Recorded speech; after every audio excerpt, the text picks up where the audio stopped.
So hello everyone, welcome to Filmpedia. इस video में हम बात करने वाले हैं चिंटू के बर्थडे के बारे में। ये मूवी G5 में आज रिलीज हुई है। इस मूवी के डायरेक्टर है सत्यांशु सिंह और देवांशु कुमार। साथ ही साथ इस मूवी के प्रोड्यूसर्स है तन्मय भट्ट और उनकी AIB वाली टीम। इस वीडियो में मैं चिंटू के बर्थडे का रिव्यू करने वाला हूँ। साथ ही साथ इसकी स्टोरी को भी मैं एक्सप्लेन करूंगा। आपको वीडियो के डिस्क्रिप्शन में टाइम्स मिल जाएंगे, तो आपको जिस पार्ट पे स्किप करना है आप कर सकते हो। और वीडियो शुरू करने से पहले अगर आप मेरे चैनल पे पहली बार आओ तो चैनल को सब्सक्राइब करना ना भूले, क्योंकि मैं हिंदी मूवीज और वेब सीरीज से रिलेटेड वीडियोस चलाता ही हूँ। साथ ही साथ मैं मार्वल और DC से रिलेटेड भी न्यूज सबसे पहले आपको दूंगा, इसलिए चैनल को सब्सक्राइब करना ना भूले। साथ ही साथ उस बेल आइकन को दबा दें ताकि जब भी मैं नई वीडियो डालूं तो आपको नोटिफिकेशन मिल जाए। That being said, let's get started.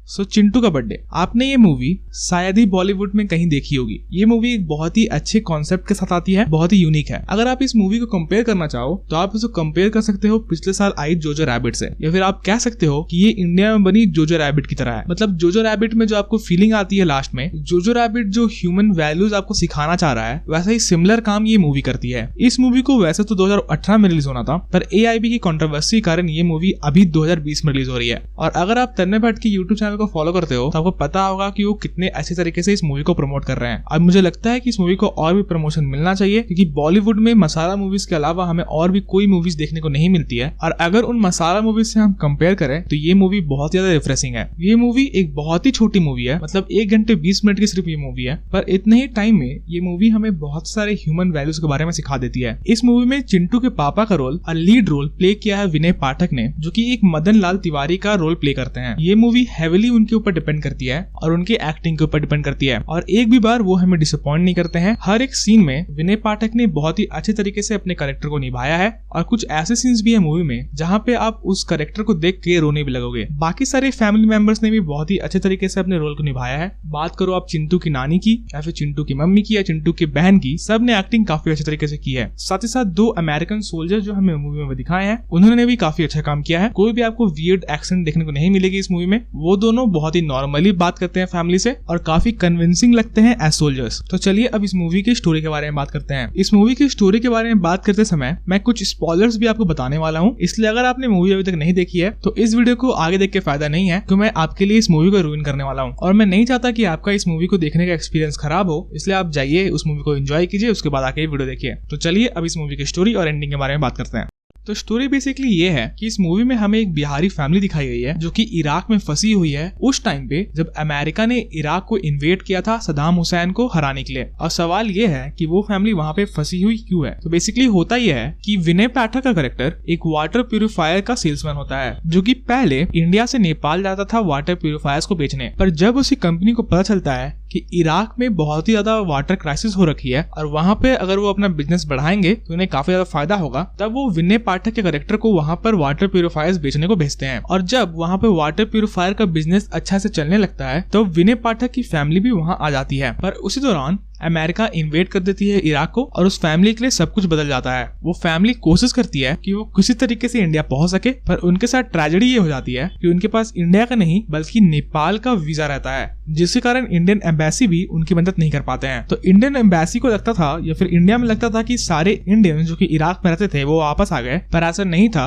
और चिंटू की फैमिली अभी भी इराक में फंसी हुई थी। पर ये मूवी हमें ये दिखाना चाहती है कि इतने बुरे समय में भी विनय पाठक का जो कैरेक्टर था वो कभी भी होप नहीं छोड़ता था। जब अमेरिका ने इराक को इन्वेड किया था तो उस साल चिंटू का बर्थडे उस फैमिली में नहीं मना था, और इस साल यानी कि उसके 1 साल बाद विनय पाठक का कैरेक्टर ये ट्राई कर रहा था कि इस साल वो चिंटू का बर्थडे बहुत ही अच्छे तरीके से मनाए। पर उसी दिन 2 अमेरिकन सोल्जर्स उनके घर में घुस जाते हैं इंसर्जेंट्स को ढूंढते हुए, और वहां पर वो उस फैमिली के लैंडलॉर्ड को पकड़ लेते हैं, ये समझकर कि वो लैंडलॉर्ड भी एक इंसर्जेंट है, और उनको छुपाने के जुर्म में वो विनय पाठक के कैरेक्टर को भी पकड़ने वाले होते हैं। पर वो दोनों सोल्जर्स विनय पाठक के घर में ही फंस जाते हैं, क्योंकि उनके घर के बाहर बहुत सारे इंसर्जेंट्स आ जाते हैं और बहुत सारे ब्लास्ट हो रहे होते हैं, इसलिए वो वहां से नहीं निकल सकते हैं। और साथ ही साथ उनके पास 2 डिटेनी थे, यानी कि एक विनय पाठक कैरेक्टर था और एक जो लैंडलॉर्ड का कैरेक्टर था, वो दोनों को अपने साथ नहीं ले जा सकते थे क्योंकि बाहर हालात थोड़े खराब थे, इसलिए वो डिसाइड करते हैं कि वो वहीं पर वेट करेंगे। और क्योंकि चिंटू का बर्थडे था इसलिए वो विनय पाठक के कैरेक्टर को छोड़ देते हैं, ऐसा बोल के कि जाओ अपने बेटे का बर्थडे मनाओ। पर इसी सब के दौरान वहां से वो लैंडलॉर्ड भाग जाता है, जिसमें विनय पाठक कैरेक्टर ही उनका मदद करता है। अब विनय पाठक इस सीन में चाहता तो वो उस लैंडलॉर्ड को फंसाकर आराम से चिंटू का बर्थडे मना सकता था, पर वो ऐसा नहीं करता है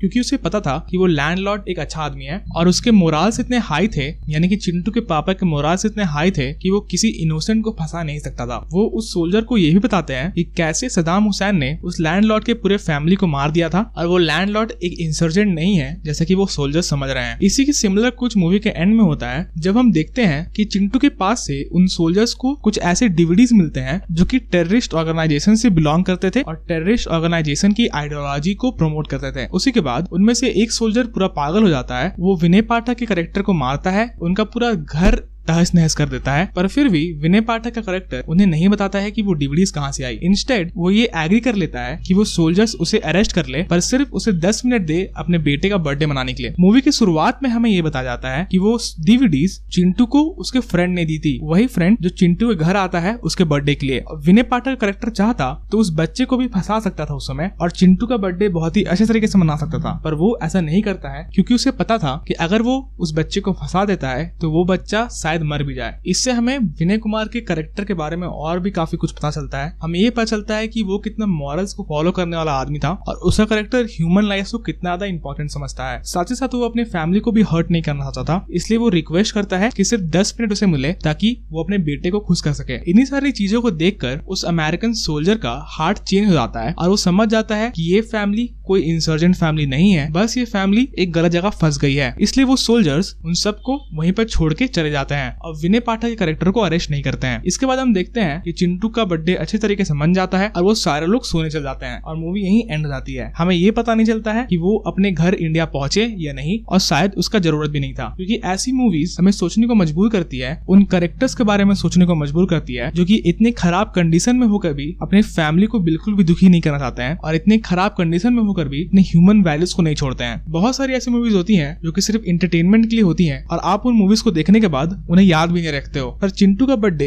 एक ऐसा मूवी है जिसको देखने के बाद भी आप इस मूवी के बारे में बहुत ही समय तक सोचोगे और आपको ये मूवी बहुत ज्यादा पसंद आएगी। प्लीज इस मूवी को एक्सपीरियंस जरूर करें, आपको ये मूवी ZEE5 में देखने को मिलेगी। साथ ही साथ अगर आपको वीडियो पसंद आई तो वीडियो को लाइक करें, साथ ही साथ चैनल को सब्सक्राइब करें और उस बेल आइकन को दबा दें ताकि आपको नोटिफिकेशन मिल जाए। And as always thanks for watching.